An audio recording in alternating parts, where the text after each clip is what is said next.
Hi there guys, welcome back to a new episode. In this one, we are looking at Bngo. Now Bngo and a lot of the stocks which we have looked at tonight, we haven't looked at in a very long time.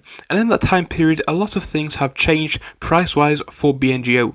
In the past 5 days alone, we are selling off by about 18%. And of course, in the past month, things aren't looking much better, with us still being down in the past 30 days by around 23%. Even worse than that, however, if you would have bought this one at the highs early this month, you'd have basically paid a massive premium and of course subsequently lost 45% of your investment. The question for this episode though is, should you buy more, or of course should you avoid this stock?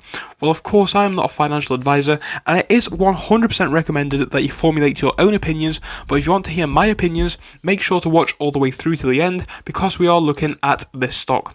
Right, now I have said that though, let's jump straight into this episode. So yeah, in the past month or so, we're seeing quite a lot of action with Bngo specifically.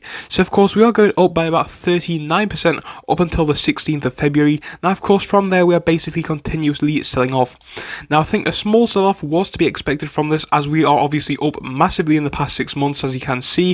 If you'd have bought this one on the 18th of December and held all the way until this high point on the 16th, you would have been up around almost 3,000%. So of course, that is a very huge increase in price to see in such a short period of time. It does make sense subsequently that in my eyes, a lot of people are A, taking profits, or B, just not buying the stock at that high price. And I think subsequently what we saw is a sell-off, of course, with people taking profits, and on top of that, people just not buying the stock as heavily as they previously were.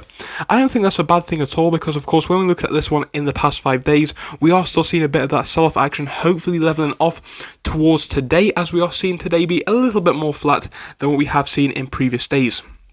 Now, of course, with Bngo, it is a solid stock again. I think what they do is really innovative, and the fundamentals are absolutely there, but we definitely do need to look to get the best share price that we possibly can. And as the company is fantastic, I do believe that it does have that long-term potential. However, if I was looking to get into Bngo, I definitely would leave it a day or two just to see what happens with this share's price. Obviously, if you're holding this one for the long term, I definitely can see some fantastic things coming for the stock in the next year or two, and I absolutely think it can explode. What this company works on is absolutely amazing, and by the way, if you want to see it in more depth, we can cover that in the future, and we have covered it in the past, so make sure to just type in N2S Finance Bngo, and hopefully a more in-depth video will come up for you. But if you have been following ever since the last time we looked at it, you will know that the fundamentals are pretty solid with their genomics work. I definitely do believe there is a lot of potential for this company going forwards into the future. This industry as a whole is expected to grow, and I think Bngo specifically will be a huge this will be a huge factor for the company, helping them to grow even more. So realistically, I can see this one going past $10, maybe even past $20 in the next year or so. But looking forwards into the next few days, I think what's going to happen with this stock is going to be influenced by the market as a whole, because a lot of the market has sold off in the past 5 days or so. I think subsequently Bngo could be affected by this. However, for a long-term hold, I think it still could be fantastic.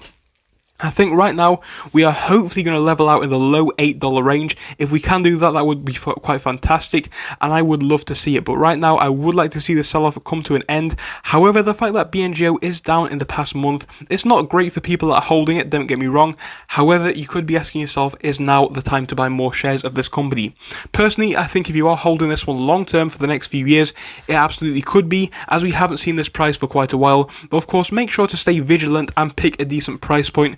Personally, with this one, I would go for the dollar cost averaging strategy, maybe buying every day or every other day in a smaller amount, rather than going in with one huge amount on one day. I think that would definitely allow us to get shares at the best price in these volatile times. And I say that a lot, but personally, that is a method that I would follow at the moment. Please tell me what you think down below though. I would love to hear what you have to say. Thank you for watching though. I'll see you in the next one. Goodbye until then.